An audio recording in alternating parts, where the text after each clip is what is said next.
नमस्कार. संगोपन की लाड हा मी परवा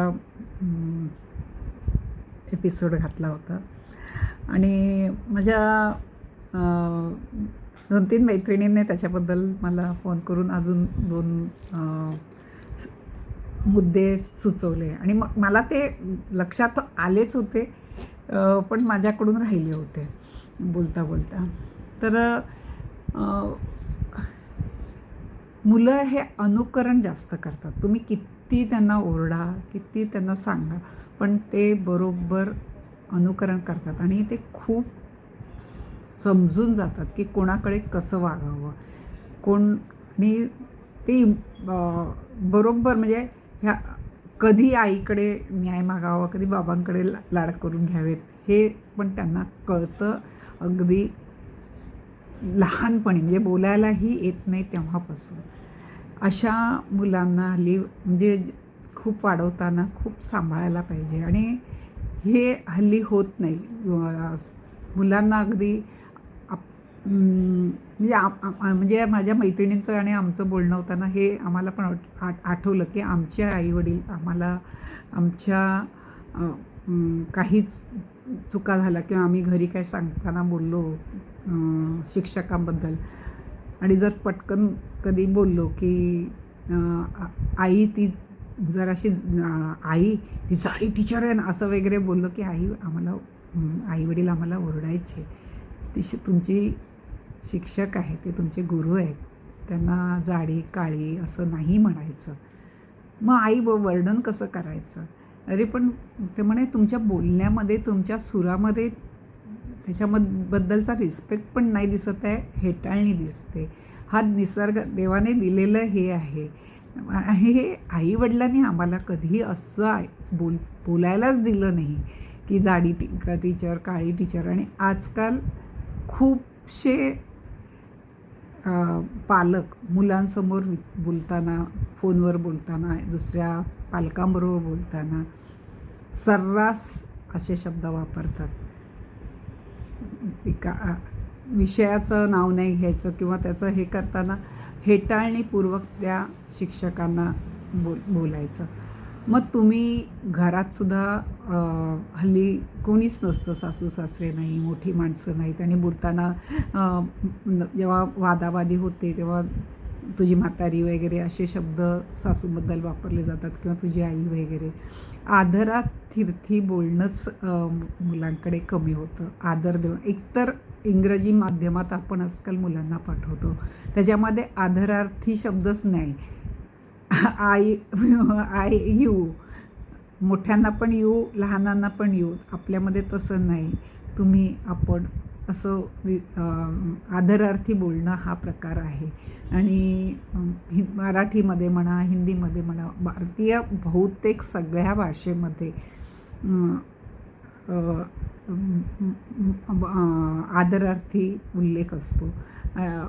मग तो कुठली बहुतेक भारतीय भाषेमध्ये, जेवढ्या मला तरी माहीत आहेत तेवढ्या भाषेमध्ये, पण इंग्रजीमध्ये तो नाही आहे. आणि हल्ली बोलताना मुलांकडे अशाच पद्धतीने शिक्षकांबद्दल बोलताना, मोठ्या माणसांबद्दल बोलताना आदरार्थी बोललं जात नाहीत. अशा पद्धतीनेच हेटाळणीपूर्वक बोललं जातं. आणि जेव्हा ते लहानपणापासून ते अनुकरण होतं, त्यांच्या अंगात तसं येतं. आणि जेव्हा मुलं असं बोलतात मोठी झाल्यावर, मग जेव्हा स्वतः पालकांना पण मान देत नाहीत, तेव्हा त्यांना वाटतं की मुलं उद्धट झाली. पण खरंच मुलं उद्धट झाली का तुमच्या संगोपनामध्ये काही चूक झाली? विचार करायला पाहिजे. कारण मुलं अनुकरण जास्त करतात. तसंच दुसरी गोष्ट, जेव्हा काही पालक मुलांना शाळेतून घरी आणायला शाळेपर्यंत जातात. काहींचे पालक जात नाहीत कारण नोकरीला वगैरे असतात. मग ते बसने येतात किंवा अटेंडर वगैरे अशा पद्धतीने येतात. जेव्हा पालक शाळेकडे जातात तेव्हा जसं काही त्यांचंच मूल महत्त्वाचं, म्हणजे हे मी KG-BG पर्यंतच्या मुलांचं सांगते, KG पहिलीपर्यंतच्या, त्या बाकीच्या मुलांना ढकलून आपल्या मुलाला त्या घ्यायला जातात. आता ते छोटंसं मूल ना, ते पण कोणाचं तरी मूलच असतं ना. तर तुम्ही जेव्हा दुसऱ्यांच्या मुलांना जास्त व्यवस्थित हाताळत नाही, ते तुमचं मूल काय शिकतंय? आय एम सुप्रीम, हम ब्रह्मास्मी आणि बाकीचे सगळे काही कामाचे नाहीत. त्यामुळे आपल्या ती मुलं, लहान मुलं येतात, प्रत्येकाचे पालक जरी येत नसतील, 2 मिनटं थांबला, शाळेची व्यवस्था बरोबर असते, पण पालकांनी उगाचच घाई करून दुसऱ्या मुलांना ढकलाढकली न करता व्यवस्थित आपल्या मुलाला घेतलं तर मुलालाही दुसऱ्यांबरोबर चांगलं वागावं हे कळेल.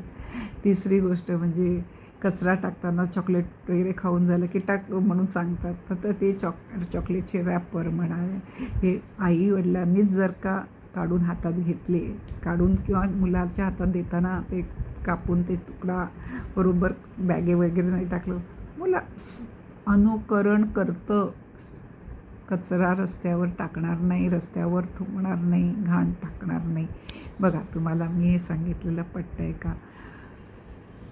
संगोपनामध्ये खूप छोट्या छोट्या गोष्टी आहेत आणि जरी प्रत्येक पालकाने आपल्याला आपल्या आईवडिलांनी शिकवताना किती कष्ट घेतलेत, हा जरा विचार केला ना, त्याच्यामागे काय भावना होत्या, हा जरा विचार केला ना, तर आपल्या मुलाचं संगोपन करणं खूप सोपं जाईल. तुम्ही माझं ऐकताय त्याबद्दल मी खूप आभारी आहे.